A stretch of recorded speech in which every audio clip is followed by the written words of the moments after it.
안녕하세요. 여러분들의 반도체 멘토 정인호 인사드리겠습니다. 오늘도 핵심만 쏙쏙 뽑아서 내용 쉽게 풀어드리도록 하겠습니다. 오늘 같이 살펴볼 기업은 인터플렉스가 될 텐데요. 인터플렉스는 FPCB를 생산하는 기업이 되겠습니다.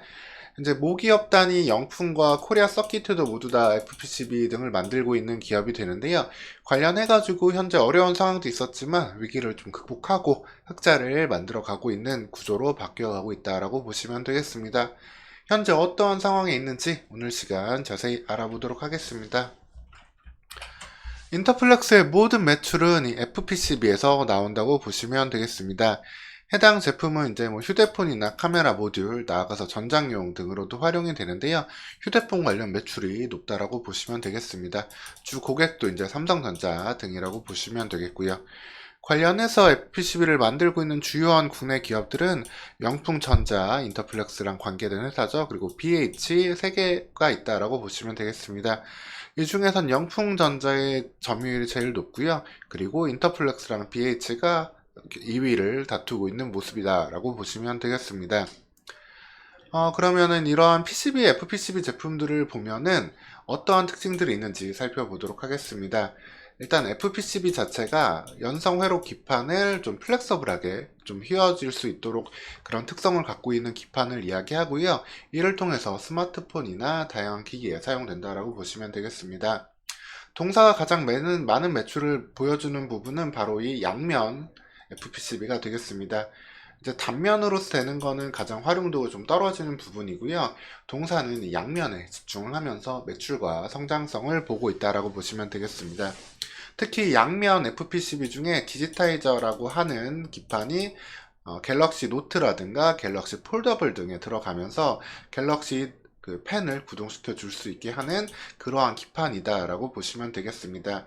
이러한 양면 FPCB는 양면 모두의 부품을 장착하는 FPCB로서 현재 폴더블에 주로 사용되고 있다라고 보시면 되겠습니다. 그 다음에 리지드 플렉시블이라고 단단한 특징과 플렉서블의 연성을 다 살려가지고 하고 있는 기판도 납품을 하고 있는데 해당 제품의 매출 비중은 인터플렉스에서는 좀 상대적으로 낮은 비중이다라고 보시면 되겠습니다. 이 싱글 같은 경우에도 매출 비중이 실제로는 더 낮은 상황이라고 보시면 되고요. 대부분은 이 인터플렉스 DS, 더블 사이드 양면 FPCB에서 매출이 나온다라는 점 기억하시면 되겠습니다. 매출 전반적으로는 스마트폰 시장의 영향을 그래서 받을 수밖에 없는데요. 스마트폰은 2022년에 이어서 2023년도 다소 좀 어려운 시기를 겪었습니다. 중국 시장에서의 수요도 크게 나오지 않았고요.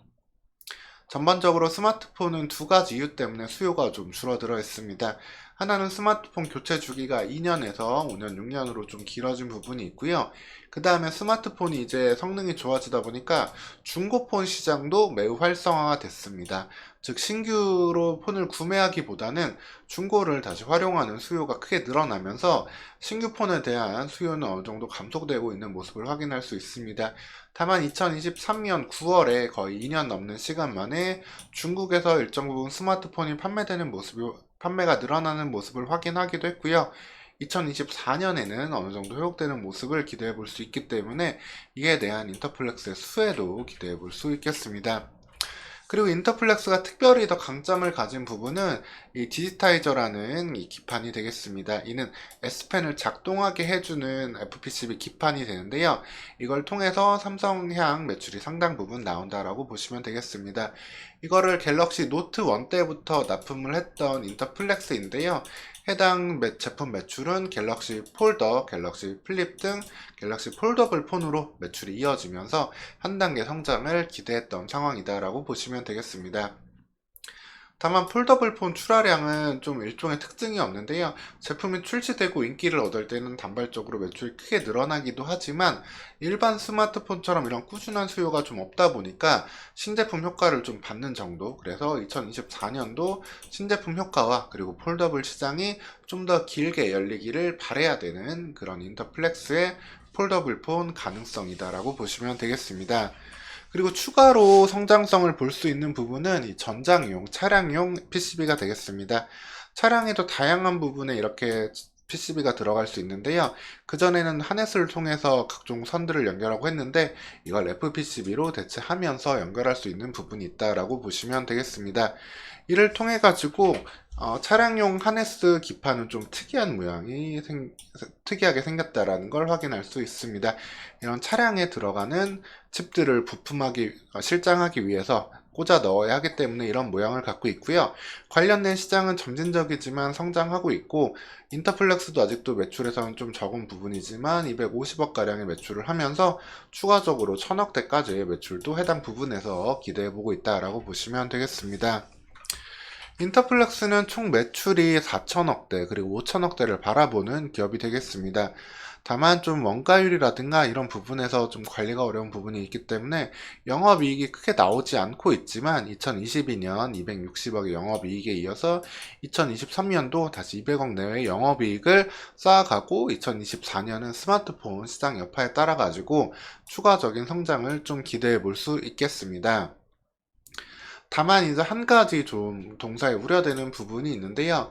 이제 인터플렉스가 하도급법 위반으로 행정소송을 패소한 적이 있습니다. 이제 BNT라는 기업에 외주를 이제 주었던 적이 있었는데요. 해당 일은 이제 2017년에 일어났던 일인데, 양산 설비를 구축하고 물량을 생산해라, 하청으로 물량을 넘겨준다 했는데 인터플렉스가 받은 수주가 취소되면서 BMT에 대해서도 수주를 일반적으로 좀 취소를 해버렸습니다. 이를 통해서 BMT는 갑질행위다라고 현재 소송을 그때부터 제기를 했고요. 자기네들은 270억의 피해를 봤다, 이런 주장을 하고 있습니다. 그리고 이에 대해서는 이제 인터플렉스가 하도급법 위반으로 행정소송을 패소하고 3.5억 원의 과징금도 맞았었던 상황인데요. 현재 11월 15일 현재 가장 최근 나온 판결은 일종의 화해 결정이 저기 수원고등법원으로부터 나왔습니다. 수원고등법원이 그래, 270원은 좀 다 너무 심하고 90억만 이렇게 좀 해주고 서로 좀 화해를 해라, 이런 결정을 내렸는데요. 이 인터플렉스가 이 화해 결정을 받아들여서 90억 원을 줄지 아니면은 다시금 소송을 더 길게 끌고 갈 수 있을지는 지켜봐야 되겠지만, 현재 영업이익 단위로 봤을 때 상당히 좀 부담이 될 수 있는 금액이기 때문에 이 부분에 대해서 어떻게 진행될지 좀 지켜봐야 되겠습니다. 다만 화해 권고로도 나온 금액은 애초에 BNT가 요구했던 금액보다는 크게 적어졌기 때문에 이 부분도 얼마나 더 줄어들 수 있을지 챙겨보시면 되겠습니다.